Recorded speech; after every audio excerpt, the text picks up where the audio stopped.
Yeah, so I like to say that I was born within the four walls of the church.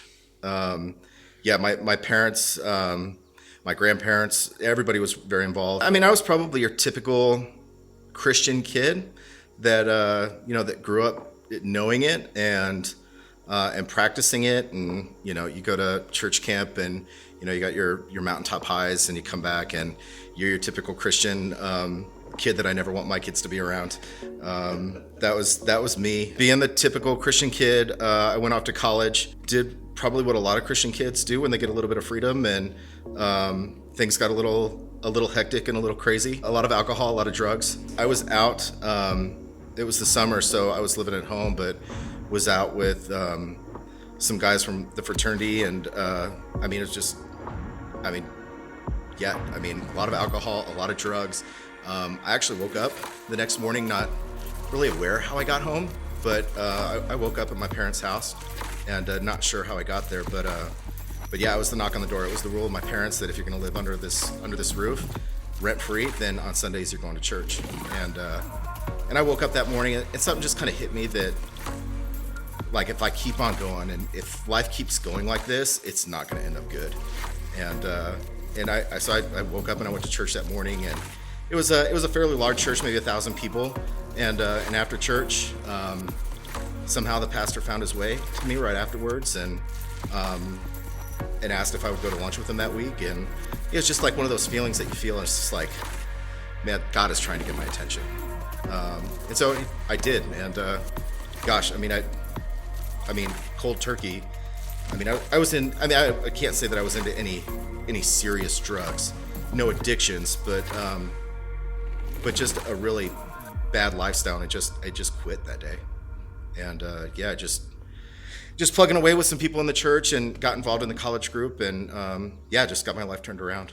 I felt called to ministry, and I said, if God can change my life, if God can do that, what He did in my life, then I want to be able to, like, help other people do that. And so I said then I felt a call to ministry. So I went back to school and actually, studying, like religious studies. I was studying to be a pastor. I actually took a job working in full-time ministry as a pastor, youth pastor, and associate pastor.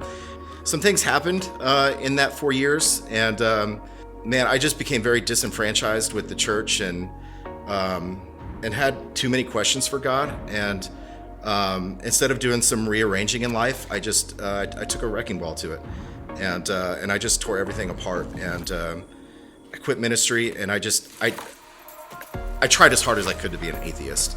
I don't think I ever made it to that point, but very agnostic, just not understanding, too many questions, and honestly just didn't know if I wanted to find the answers or didn't know how to find the answers.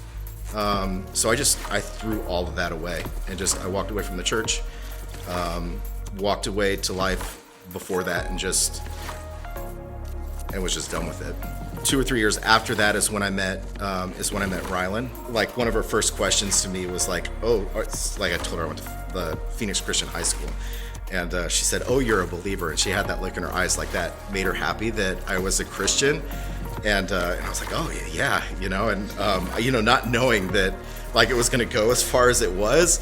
At some point I had to come back and explain, like, yeah, like, I said I was a believer, but like, really, I'm probably closer to atheist right now. And she was untainted by the church, and so, like, she still had this desire to be in church and have this relationship with Jesus, but she was still kind of an infant in that, and untainted. And so, like, part of that and part of the relationship was just, was to continue to go to church. I mean, as much as I wanted to be an atheist, as much as I wanted to say F God, like, you still have this thing, like, at the core of who you are that says that's not right.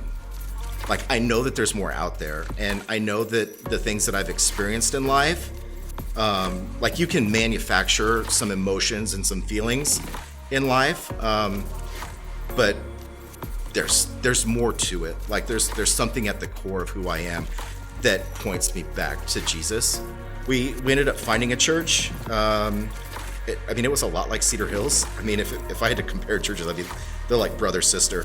I mean, more than anything, for the first time in a long time, like, when I heard the pastor preach, It's just somebody that I said, like, I believe what you're saying. Maybe I don't believe everything that you're saying, but I believe that you believe it, and that was refreshing to me, and so we started getting involved in that church, and I mean, it just like the relationship that I had with Jesus. I think because of the relationship that I started to develop in the community, started to deepen, and I started to let myself kind of open up a little bit. We had been there for 4 years maybe, and like they had like one of those church splits that you only hear about and read about like on the news.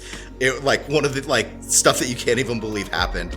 It's like, here we go again, like same crap, just another church, and it's like I'm disappointed again, and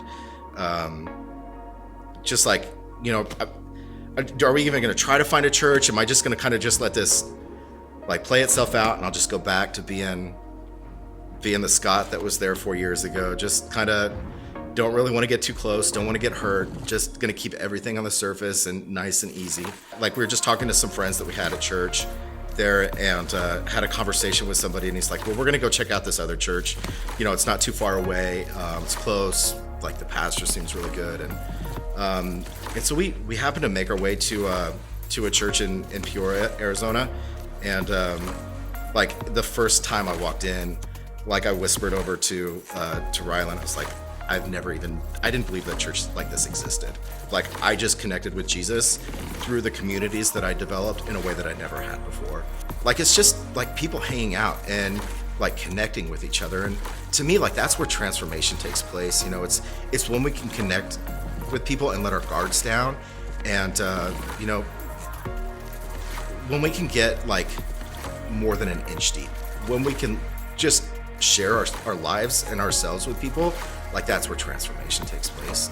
Like God, despite me getting in the way, has continued to just keep pushing forward, and he's continued to redeem me over and over again. So it just, if I can just be present to that, and just keep allowing him to work in me and my family, then that's my hope.